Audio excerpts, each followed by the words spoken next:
Hey everybody, I'm Zach. I'm Jesse, and you are our wonderful Patreon patrons. Welcome to the Patreon bonus stories, the best part of the week. Let's start with a funny guy. I think you and I both love him, Jack Black. Now he's got a new YouTube channel with his son. I forget what it's called. It's called Jablinski Games. Yeah! I feel like getting up and dancing. It can be a little cringy at times, but let's check out this latest episode that he did. What's Jables? For those of you that don't know, I'm a huge Tesla fan. I love my Tesla. Best purchase I ever made. It's the fastest car that goes from 0 to 60 on the market. Faster than a Lamborghini. Faster than a Blue Demon, whatever. And I want to give you guys a closer look at this sweet-ass engine and see what makes this baby run. Tesla opens it. It's a boy. It's my boy makes that car run. My boy makes it run. My boy makes that car run. He makes it a lot of fun. Let's go. All right. You think he's cringy. You literally have a YouTube channel with your son. But you don't pop out of the trunk. Well, have we ever put you in We've a trunk? definitely put me in somewhere, and I've popped out of something before. I have not danced like that, but that's because I can't dance like that. That's true. If we could dance like that, we would be doing it. I think that it's really cool because you have his audience, which I don't think really... I know that some people watch Jablinski Games who watch our channel, but I bet it meshes quite nicely. I think that there are a lot more 12-year-olds watching his channel than watch our channel. And I can say that with confidence because there are not a lot of below 17-year-old people watching our channel. That's in the analytics. There's one person named after you who's below 17. True. Okay. Yes. So okay. You've got little kids named after you all around the world. So I don't know. I don't know about plural, but maybe. Yeah, I think that it's good that he's showing off this to... Yeah, I mean, he's a big star. He's got millions of subscribers, and he's showing off his Model X. I mean, maybe he'll do an episode where he opens the doors. That's pretty cool. All right, so I know that you love racing cars, especially like in driving games and stuff. What's this we're watching here? This is the IDR. So you might remember that it beat the Pikes Peak world record by like a couple seconds, which in the racing world is like minutes. Oh, so this is the same car this is the VW car, that electric, that went up Pikes Peak, and now they're doing it on a flat. Well, Nordsleaf isn't exactly flat. There is definitely some hill sections, but I mean... But nothing like straight up a mountain. Right. And it absolutely blew the electric driving record out of the water. I mean, this is one of the first, I would say, really well-built electric race cars ever. And by that, you mean it can go high speeds for long time periods without like burning out the batteries and stuff. Yeah, it's got a very powerful motor. It's got a very powerful batteries. It's pretty darn lightweight for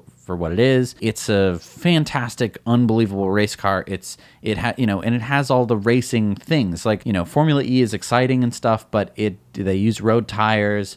I don't think, honestly, that they have the best technology in terms of, because they'd be driving these things. Yeah. It'd be cool if it was sponsored by Jack Black. It's Volkswagen. They don't really need sponsors. I don't know. It'd be cool if you had, Jablinski on the side. So the funny thing about this time trial was that it seemed to be maxing out in speed around 262 to 270 kilometers per hour. Oh yeah, on the straightaways, it just was like... It was just... wasn't getting you any could faster. hear the motor going...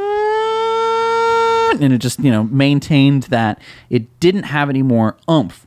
And I think probably because it was designed to go up a peak. True.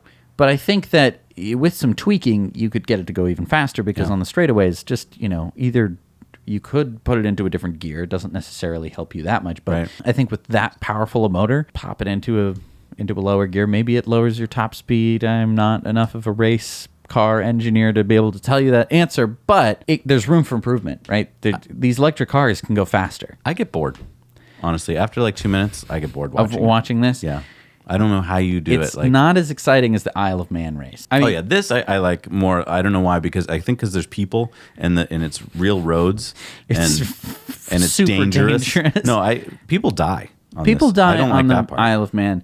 This is a motorcycle race on the Isle of Man, which is on this island. Should it? Is this the only place in the world where it's legal? Because you should not be able to race past people that quickly. Like, you have not seen rally racing, clearly. I guess not. That just seems insane. Just put a clip of like rally racing where they're like going through a crowd of people. I don't know how they race like that, but it's even more insane. That's legal? Yeah. Do you have to sign a waiver to even watch it? I don't know. I think it was the past, and they just weren't. I'm just so, like, when I watch that, I'm just thinking about all the things that go wrong. Like, if you had, like, a pet and they just leaped out into the road. Oh, that's happened. That's happened in all sorts of different racing things, yeah. Chitty Chitty Bang Bang, the dog runs out in front and the girl runs out too, and then Chitty Chitty Bang Bang crashes. That's not a race, though. That was a race. Well, really? In a movie. Oh. In Chitty Chitty Bang Bang, you don't remember that? The very beginning? Oh, yeah. It takes like 20 minutes for the whole movie to get started. That's right. All right, well, let's move on to our next story here. Yeah, so our friend Mark of Gas Troll, his YouTube channel is really cool, and you've seen him before because you might watch this and go, wait, are you repeating something, Zach and Jesse? Nope, we're not. Let's go ahead and play this. This is John McElroy of Autoline, and he does it again, and so does Mark. Some of you may have seen an earlier video I did debunking John McElroy's review of a Model 3 autopilot system. He reviewed the system while not having a clue on how to use it. Frankly, it's a bit embarrassing. Here he's driving off the road thinking he's in autopilot, but he's not. It's not even on. But it would drive right off. Now he's back again, admitting that he didn't know how to use it the first time. Recently, we took a Tesla Model 3 out for a test drive to show how autopilot worked. I got criticized for the way that I was using it, pointing out that I didn't know what I was doing. And it's kind of true. I just jumped into the car and tried to use it without reading anything about it. It takes a good man to admit you're wrong, John. So good for you. But it looks like you did it again. In the first video I said it was like giving a smartphone to your grandmother. Well, now after seeing him attempt this a second time, I have to say it's a bit more like this.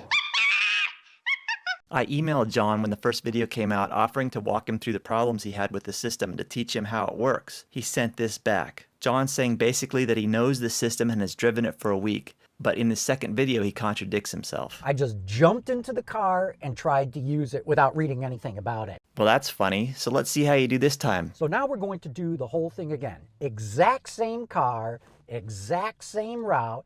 Let's see how it goes. Well, this is not a good start. John, get on the damn road before you turn on autopilot. Once I get going here, now we'll He see then how puts it goes. into autopilot mode and pulls the wheel immediately, just like he Now did in the we're, first video, in knocking it out of autopilot autopilot. mode. You can tell he does this because the sound it makes when pulling the wheel and turning off autopilot. He says the system went off by itself, but if it would have gone off by itself, there would have been a different sound, a loud alert sound, with flashing on the screen and a pop-up dialogue telling you to take over. And let's see how it goes right now. We're going to try to get on the freeway. So see, right now I'd have already moved over a lane. Now here he is expecting the car to change lanes to follow the map, but this only works on freeways where Navigate on Autopilot is available. You can see this on his map that he's on Orchard Lake Road. This is not a freeway. A quick class on the current state of Autopilot. So there are two modes to Autopilot: Autopilot and Navigate on Autopilot. In Autopilot, the car will stay in the lane and adjust the speed for you. Autopilot mode is identified on the display with two blue lines for lane markings. You can use this mode currently on most streets and freeways. Navigate on Autopilot is identified on the screen as a single blue line in the center of the car's path. In this mode, the car will follow the navigation, change lanes, pass slower cars, change freeways, and even get out of the fast lane if you're not passing other cars. They're in the fast lane, Kathleen! I know, but it's Go over there, you slow it's cunt! rush hour. So John is in autopilot mode, expecting the car to follow the navigation, as if it was in Navigate on Autopilot. So see, right now I'd have already moved over a lane. And I think it's going to miss the turn entirely. I don't know where the thing's taking me right now. Believe it or not, he does this for 5 minutes, and then finally gives up and it starts over at the beginning. Let's see what happens this time. Here we go. Okay, I'm out on the road. It's going to miss the exit. It's going to miss it again. So I'm just taking control. This is hopeless. He eventually gets on the freeway where Navigate on Autopilot is activated and makes a statement that is understandable about the pop-up screen. But the thing that I don't like is with these messages coming up on the screen, you of course turn to look and read them, meaning your eyes are not on the road. I would much rather have a head-up display, a HUD, showing those messages. But what he does not realize is this car was designed from the ground up to be fully autonomous. Why would Tesla put millions of dollars into a heads-up display when it would be obsolete in 2 years? This is the point that most people seem to not get. They cannot wrap their heads around the fact that this is an autonomous car. They just can't see it happening. Once again, it's misnavigating. This pop-up message that just showed up on screen is telling him to apply pressure to the wheel. It will not change lanes if it doesn't sense the driver is paying attention and alert. Then he references the Consumer Reports article. It's ironic that we're doing this test right now because Consumer Reports just came out today and said there's some real issues with autopilot. So I took a deeper look at this. I looked up the article, and it seems the media, as they usually do with tech, completely misunderstood the Consumer Reports article. The author of the article, Jake Fisher, says in a tweet, "It appears the majority of the people reacting did not read the article very closely. There's so much bad reporting and clickbait headlines out there. I feel that it is important that we cut through the crap and get to the reality. The stats show that Navigate on Autopilot is currently twice as safe as a human driver, and I can testify to this. The car holds lanes better, and because cameras are always looking around the car, it has no blind spots, and it never has its attention diverted." In the future, any car that does not have autonomy would be about as useful as a horse.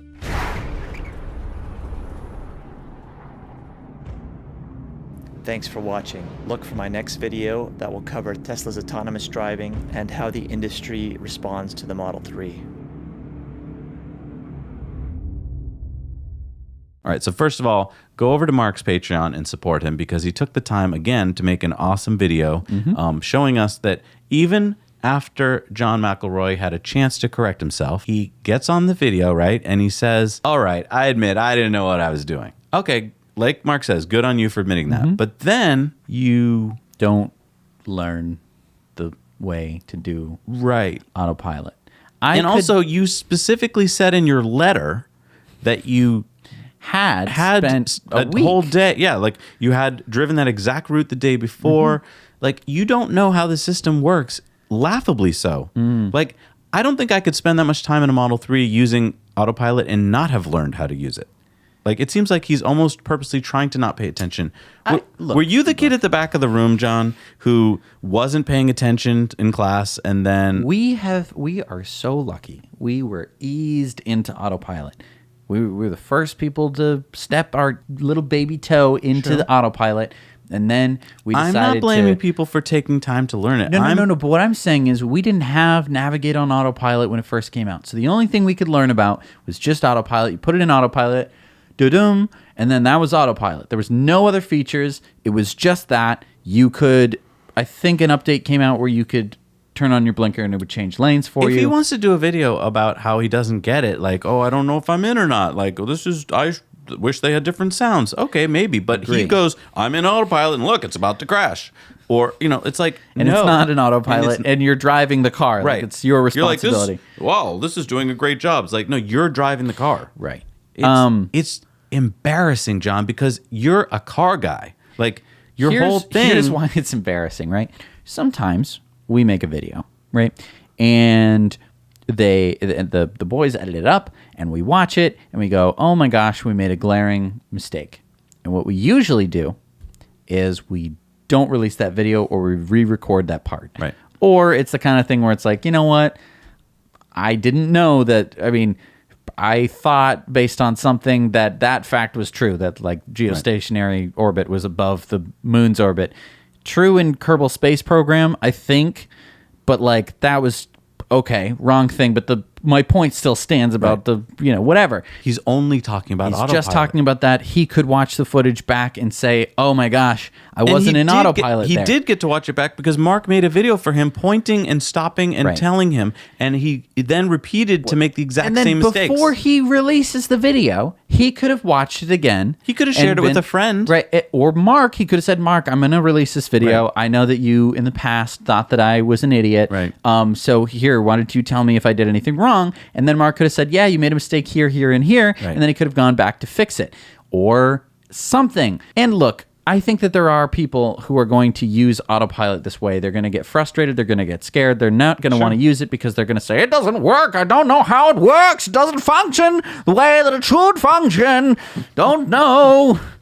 Are you in The Simpsons? Yeah, no, exactly. And we're not saying it's for everybody, but don't make a video about showing off that it can't do certain things when you didn't use it properly. Right. Yes. And we can see on the video that you didn't use it properly. Luckily, you showed that, and luckily Mark showed because us again, that. you could have just written an article saying the autopilot doesn't work. Right. And then we would have no idea. Exactly. All right, this is pretty cool, Jesse. Check this out. Well, have a look at this. This is the Tesla Model X. It is new to Victoria Police's fleet. It is gorgeous, and it is the first fully electric law enforcement vehicle in Australia. And this is Inspector Stuart Bailey to have a talk to us about it. Stuart, this is that's a pretty flash hole with this. That's lovely. How did I end up in the driver's seat?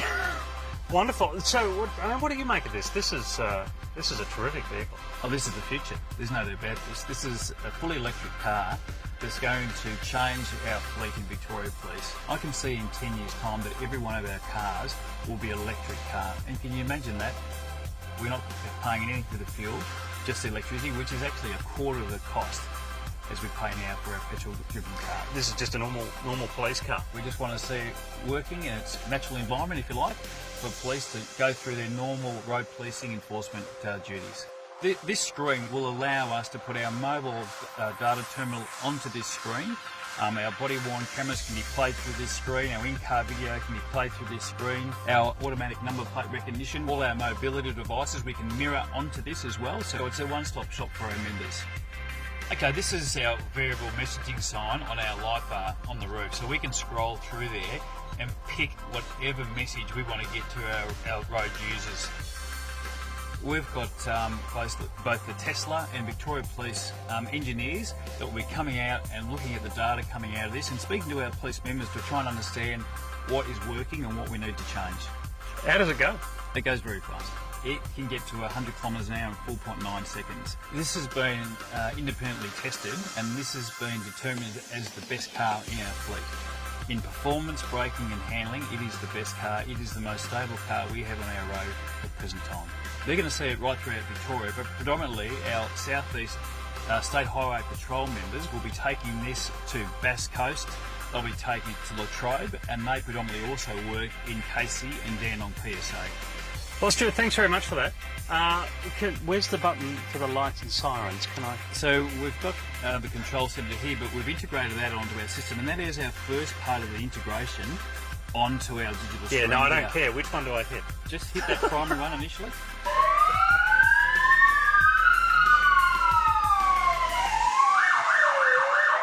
Yeah, so this is the first Tesla police car in the Southern Hemisphere. That's crazy. And what I think is interesting is that was a positive thing that we just saw, right? I'd like you to watch this piece on the exact same story. Quiet, fast, and fully electric. The future of the police fleet in Victoria is the Tesla Model X. While it can't quite reach the top speed of a Commodore SSV, it has better acceleration, making the Model X a model pursuit vehicle. It's one of the quickest cars in our fleet, from 0 to 100 kilometres an hour in 4.9 seconds, so it gives us a lot of capability. The Tesla's onboard computer system will also improve crime fighting. This 17-inch display screen will be fully integrated with all our mobile tech going forward. A full battery charge will have a range of 550 kilometres, which could prove an issue. While supercharging stations can fill the battery in 1 hour, there are only 6 of those in the state. The other 120 sites are regular charging stations. They'll only give patrol cars an extra 80 kilometres for every hour charged. Their idea is to make sure there's no further than 150 kilometres of driving to actually get to one of these supercharging points. Globally, 40 Tesla cars are being used by law enforcement. This one is the first in the Southern Hemisphere and is unlikely to be the last. 3,300 vehicles in our fleet, and I can see a time when they're all electric. A Tesla Model X normally costs up to $141,000, but Victoria Police can't reveal how much it's paying. Over the life of the car, it's actually comparative to our petrol-driven cars. Everything from the fully electric Falcon Wing doors to the massive touchscreen display on the centre console screams futuristic, and that's exactly what Victoria Police is going for, to explore the future of law enforcement. The Tesla is already out on patrol southeast of Melbourne. Patrick Murrell, Sky News, Melbourne. Sky News, which is of course owned by Comcast. Yeah, Rupert Murdoch somewhere in there, right? Yeah, so you get same inspector, right? We get Inspector Stuart Bailey from Victoria's Police, and he's allowed to give some quotes. But in the Sky piece, they kind of chop them, and they're like, well, they won't disclose how much they cost, and all sorts of just innuendos about it. It takes a long time to charge them. An hour, and there's only 6 chargers in Victoria. Right. You know, it's like, very misleading there. Right. They're not. Folks. They don't need to take a lot of police road trips. Right. Which they have the superchargers for. Like, what exactly? Yeah, and so I thought that was interesting to show that basically this is a fairly positive story. I mean, Inspector Stuart Bailey says that he hopes the whole fleet will change to electric. He's totally excited about it. He says that Tesla's working with them. There's nothing negative. They're in the safest cars now on the planet. I know. What? Like, so your police officers are now as safe as they can be. Right. It's also one of the quickest cars in the world, so you're going to be able to catch people quicker. Like, everything's positive, but yet certain news organizations know how to make it seem just like they're trying to get something from you, folks. Trying to spend your tax money. Like, but awesome story, isn't it? Yeah. All right, this is also an awesome story. Check this out. And we're going to stop it before we get to the moment of truth here. Mm-hmm. Check out your new Tesla!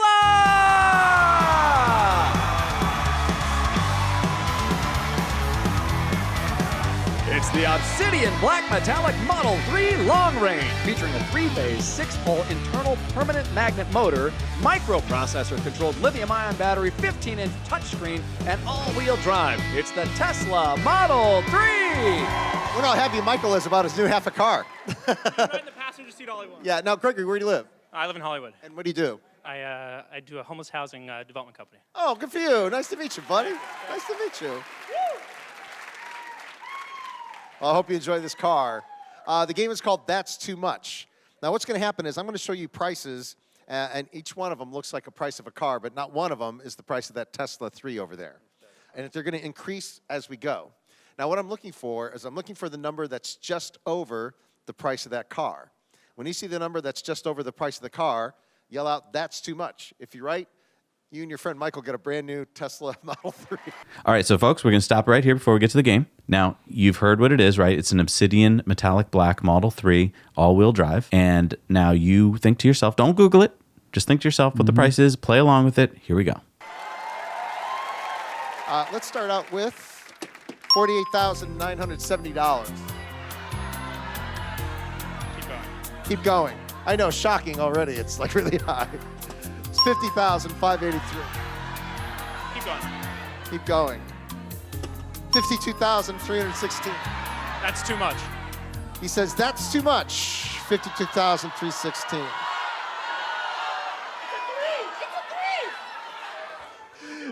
How much is it? It is $51,700. You got it!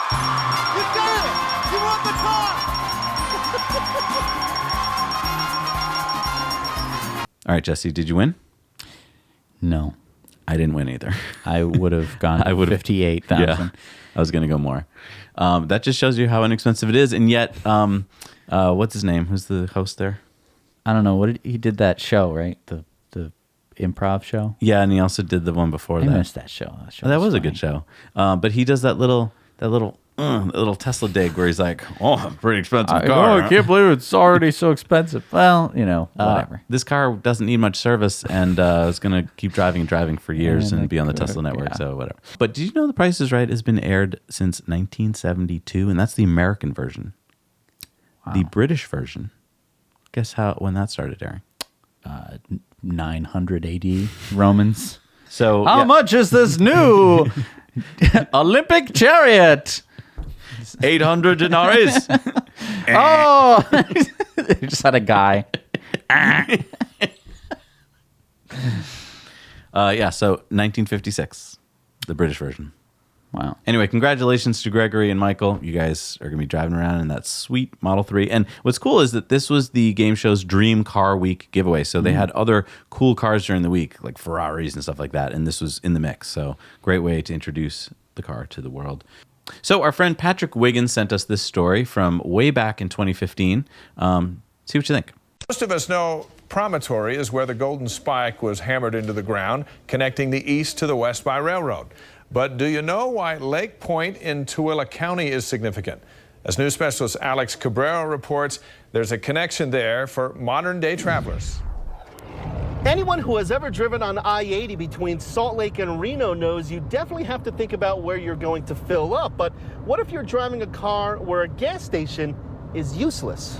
Well, it's just a matter of, there's a little button on here, and you push that, and the door pops open. Patrick Wiggins is well known as NASA's Solar System Ambassador to Utah, but his latest toy is about as cool as the Enterprise in Star Trek. So as you approach the car, it recognizes you, and it what they call presents the handles, and so they just pop out. Yeah, Wiggins decided to buy his first new car since the 70s, and he chose a Tesla electric car. And the fact that I never have to go to a gas station again really doesn't bother me. Another big reason why he chose it is because of these new Tesla charging stations in Lake Point, right near his home in Tooele County. I'm just driving by here every day, and suddenly there's this thing being built, and at first I had no idea what it was. Now he knows. That construction turned into these 6 charging stations located in the Comfort Inn Hotel parking lot.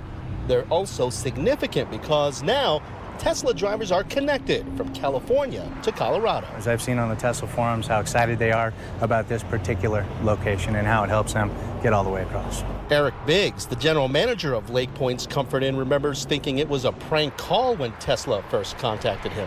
It was kind of unbelievable at first. You know, I'd heard of Tesla stations at other hotels, and we're just so lucky to have it here. And so far, the charging stations have been great for business. It's the coolest. It's the coolest. Even cooler for drivers like Wiggins because no more gas stations, unless he wants to. I did hear from one Tesla owner that says he does go to a gas station to wash the windows occasionally. And get this, charging your car only takes about 30 minutes, enough time to grab some lunch and head back out on the road if you have to. So it's definitely some pretty cool technology. In Lake Point, Alex Cabrero, KSL 5 News. Does that look familiar to you, Jesse? Yeah. Familiar at all? Right. I remember salt. Yeah. That's when we almost sank into the salt flats, never to be heard. Yeah, I or think that seen was the from last again. supercharger before we hit the salt flats in Sparky. Yes, you should go check out our 2016 road trip where we almost lost the car. Anyway. That was probably day 3, day 4?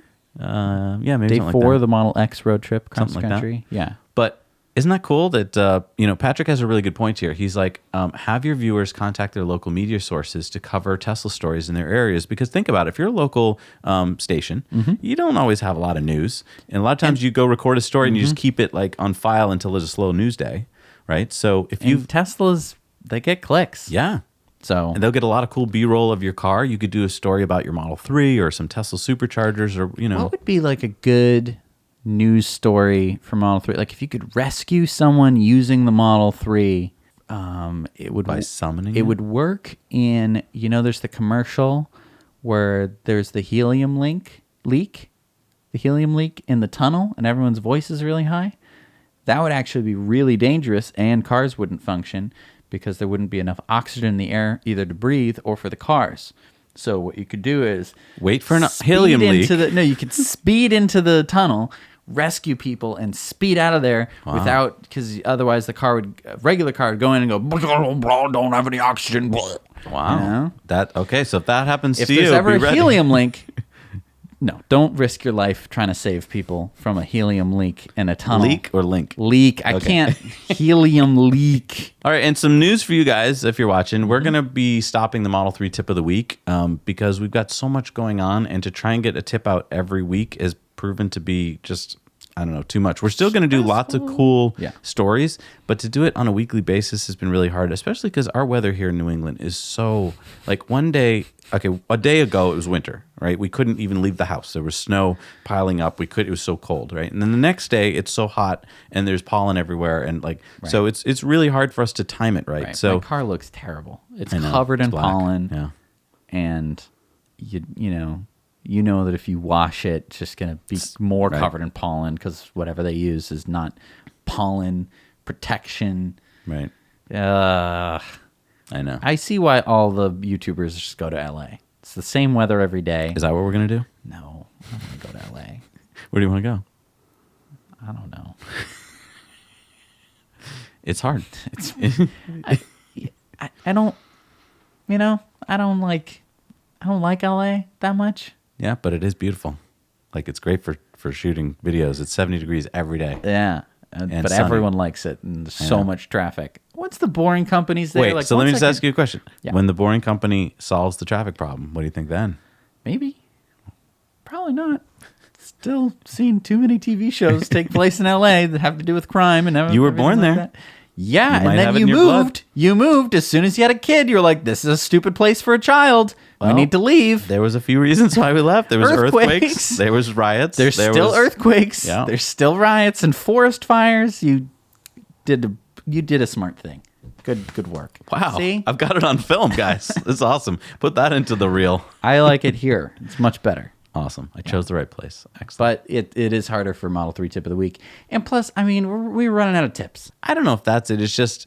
They weren't that exciting. Like, Yeah. a lot of the tips aren't like, oh, crap, this is awesome. I got to go try that right now. A lot of them are like, I could see a potential day where I might use this. I mean, we have one coming up this week because we're finishing them out. This one is, well, let's just do the intro. Okay. Hey, everybody. I'm Zach. And I'm Jesse. And you're watching the Model 3 Tip of the Week. And this week, we show you how to do Bluetooth and Wi-Fi in your Model 3. Let's check it out.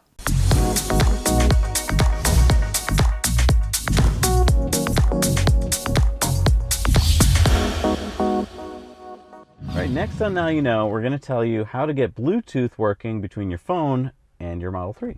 All right, so a big question that we get a lot from people is how to get Bluetooth working in their car. Now, if you're watching right now and you're like, Bluetooth working in the car, that's the simplest thing on earth, then you don't have to watch this video. You've got it. But for those of you who are like, don't know what you're talking about, or I don't know why I need to do that, or I don't even know how to do that. Well, we're right here for you. First thing we're going to show you here is that the Bluetooth button is right up here in the right corner. And this you're going to hit, it's going to open up the Bluetooth menu. So on here, you might see a bunch of people's phones already if some other people have linked to your car, or you might see none. If you're on here already, then you just go scrolling through and try and find your phone. Now, sometimes they're not named really well, like this one's called Samsung Galaxy. So you'd have to be like, is that my phone? Or Galaxy S8 Plus. But some others are, Zachary's iPhone. So you'd know that was the right one to hit. Anyway, you pick the one you want and you would touch it. So let me see if I'm on it here. I don't even know. I think that's me, Pixel XL. So I'm going to take me off of here for a second. Let's go to Pixel 2 XL. And I'm going to say connect just to get me off of here. So you get on here, and let's say your phone's not connected. If you can find your phone on this list of phones, great. Just go ahead and hit that. If you can't find your phone, then you're going to have to add a new device. Now, in this case, I'm already on here, so we'll do that way first. So I am Pixel XL, I believe, and I'm going to hit connect. And so because my Bluetooth is already on my phone, then, and you can just do that by swiping down on your phone and hitting the Bluetooth button there to turn it on. Because it's already on, the car should find it. Now, sometimes you'll get like we're getting now, which is good, and it's like taking longer than it should. And you're like, what's going on? That can happen. See, it just took a few seconds. It finally found it. So you can forget this device if you want. Don't do that. You can disconnect. You can hit media. And so now if I want to play media from my phone, and this is one of the main reasons I like to connect to my phone, is to be able to play, let's say, Spotify from the phone. So if I start up Spotify, then I can pick my whatever playlist I want. I can hit listen now, go over to the phone setting here, and then I can just hit play. All right, so this happens to me sometimes. It's playing like it was playing on the wrong device, so you have to go into your phone and make sure that it's playing through your car. But I picked the Tesla, and then we should be ready to go. So I'm picking my playlist, and then now I can control it from here. I can pause it. I can play it. And the reason we're not playing it loud is because we don't want to get into copyright issues. But anyway, we can control that from here. So you're controlling your phone from the screen, which is great. You also can control your phone from the steering wheel. So basically, with the left thumb wheel, you can push left. You can push right, which will go to the next song. You can tap it, which will pause the song, or tap it again to play the song. You can even go back left and hear the song again if you want to. So that's nice. You're driving along, and once you've hooked up to Spotify or whatever player you're on, you can control that with your steering wheel, and then you can control the volume with your left thumb wheel. So that's pretty cool. All right, but what if you went to this Bluetooth list and your phone wasn't on there? So then you'd have to add a new device, and we're going to do that next with Bobby's iPhone. All right, so I have an iPhone, so I'm going to connect this by starting on the Tesla screen here, hitting add new device, and then start search. Then we're going to click Robert's iPhone. And then if I go into my iPhone settings, there's a Bluetooth setting here. And then this Bluetooth pairing request will pop up, and we'll hit pair. And then you can either allow your contacts to sync or not. Then it's going to start connecting on the car. And there it is. It says my phone right here. Okay, so now we're going to click on this little box right here.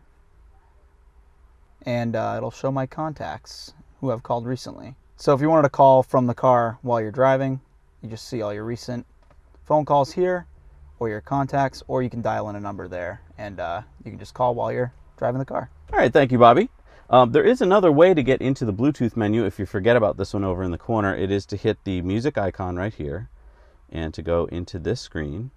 And there will be this, if you're in the phone menu here, which we are, there'll be a connect phone button, and you can hit connect phone, then choose your phone from the list, or like we did before, do a search and connect, and that'll connect you to the phone as well. So the cool thing about connecting your phone with Bluetooth to the car is that you can use a lot of cool Bluetooth functions, like you'll be able to use your phone as the key to the car. You'll be able to use Spotify or other music services in your car. So pretty cool to be able to link the two of them.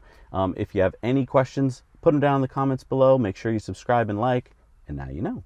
Now, I know that doesn't seem all that complicated, and to most of you, like I said, like it's probably, you can figure it out, but there's a lot of people out there that are like, Bluetooth? Right. What's Bluetooth? Yeah. And nowhere does it make it easy to do this. It's never like with phones and stuff. They're never just like, just talk to your phone, or like, hi, I'm the Bluetooth helper guy. Like we used to have all these wizards that would help us with things. You don't want that back, do you? You don't want the paperclip guy, do you? I don't. It looks like you're trying to connect your Bluetooth. Can I help with that? Yes, please. Thank you, Clippy. Let's bring Clippy back.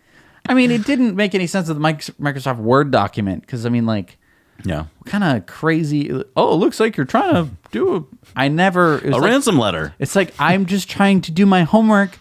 I need to write. I can write that for you. You couldn't do that. No. Today's Clippy, a Clippy of today. What if we had OpenAI? Artificial intelligence. OpenAI should work on Clippy. Looks like you're trying to do your vocabulary homework. Need some help? Are you trying to divorce your wife? Yes, me need help. Me need help do vocabulary homework. Do homework me for. You got it. You know, then you print it out. Go enjoy your life. But careful what you wish for. Yeah. You can't speak well. Mm-hmm. Anyway, hopefully that was helpful to you. Now you know. And thank you guys for being our Patreons. We really do appreciate you being out there for us. We're like hitting amazing now. It's like over 2,000 Patreons. It's so amazing. Thank you so much, you guys. Yeah. The support that we have is amazing. It's going to enable us to do so many crazy, amazing things. We want to have people that are going to actually like help us shoot videos, because when we shoot videos now, let me just tell you how it goes. So first, we have to get all the cameras. We have to get all the batteries. We have to get all the SD cards. For every camera, there's a different battery, different SD card, different, you know. And you need backups to all that. You need, yes, backups to all lenses, of it. GoPro clips, all that stuff. Right. Tripods. We get all of this stuff ready. Then we have a script, which one of us, usually Zach, has been working on for a long time. Then I come along after work. So I'm tired. The sun is setting. We have a limited window to record whatever we're going to do. We have 12 minutes of daylight. Yeah, quick. We have to get out there and record it. Then we're reading through the script and we're like, oh, this isn't going to work because this camera won't function, or we can't get this shot, or we have to go to some place to get the shot we need. So we have to go drive to the place, and then we start to record. One of us has to be the cameraman and the other person has to be the talent. And I would argue that it's better when we're both the talent and the cameraman is a dumb tripod. But it doesn't work like that when you're filming, because we have to film very quickly because the sun's setting, because I went to work that day. Right. What could happen in the future if we have enough support and if you could get fired, all goes well? No. Oh, okay. Is that we could actually make enough money to support ourselves without having to go to work every day. So you could get fired.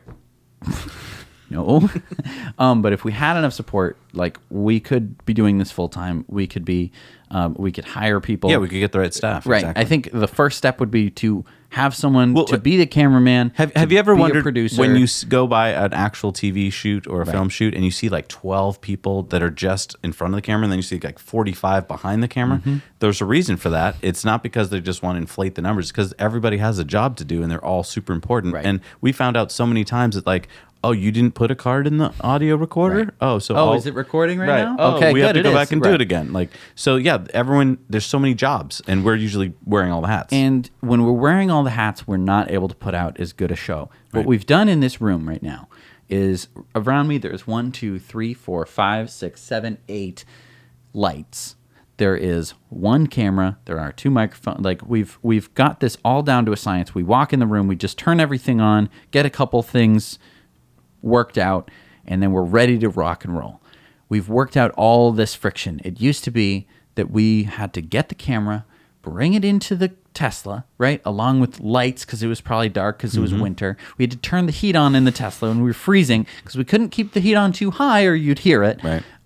Yeah, we'd have to shut it off right before we shot, and then it would get colder. It would just get colder and colder and colder. Or hotter if it was summer. Or hotter if it was summer, exactly. And so we've been working on ways to just make the show be a little bit more smooth, less friction. Do you remember when we used to drive to locations so that out the back window would be something cool for you guys to We look did that at? twice. We did that twice. We got one solar panel field. It was lucky. Like there was just a bump in the road and we were able to drive onto the bump and then you could see the solar field behind us. And then there was one time where we got like a wind turbine. And like we weren't supposed to be there. We did it more than twice, actually. We got couple different locations. Yeah, but radar. like you could see it would be like it was like this big on the screen. Nobody noticed. No, like is that solar panels behind you? Like yes, it is solar panels. Thank you for noticing. Like, but yeah, now we've gotten this show at least Tesla Time News in depth and Patreon bonus stories all the kinks are ironed out here to where we can do it as simply as possible. But anytime we have to do any shoot with any of the cars, it's a hassle. Right. And it prevents us from making as much content, making as high quality content. And, you know, there's plenty more things we want to do. We want to go to places and interview people. But, like, if you show up to an interview with, like, an important person with 2 people, they're like, where's your crew? Where is your camera? And you're like, oh, here's the camera right here. And they're like, what? Yeah. You can't do that. Right. And then, you know, we have to set things up with lights and cameras and lighting diffusers and everything. So yeah, that is what your support is going towards. When I was in Amsterdam and we shot a shot of me doing cleaning up the harbor, there was a film crew there that day from Germany. They had the reporter guy, the good-looking German guy, and then they had a boat full of audio people with a long boom, a camera woman who had a camera this big with a big thing on her. There was like a producer, an assistant producer. So they had like 5 other people. And then I was there. I'm like, I'm a YouTube channel doing it all by myself. You know, we don't need a whole boat full of people. We just need a couple people here and there, and we're actually getting to the point where we might actually be able to afford that. So that is what your support is going towards. Okay, we're not. Yeah, because I mean, if you think of channels that you really might like Veritasium, or you know, like if you think of channels that you might like Fully Charged or Minefield, you know, with Mike Stevens, you know, they've got a big crew of people, and that's why those videos look incredible and why they can do so much. Right. And Fully Charged, I know that he doesn't have a huge crew, but even a couple people makes a huge difference because he can then focus on being the talent. Right. So anyway, if you're wondering what your support is going towards, it's going to our editors, and it's going to be going towards producing people and, you know, and I mean, people who will just computers. help. Like we have like 7 computers, and we have to keep building new ones because video takes so much resources. Like an old computer just doesn't cut it. So you have to keep getting the latest software, and yeah, it's not cheap. Yeah. But thank you guys because you're supporting us, and that's how we can do this. Now you know.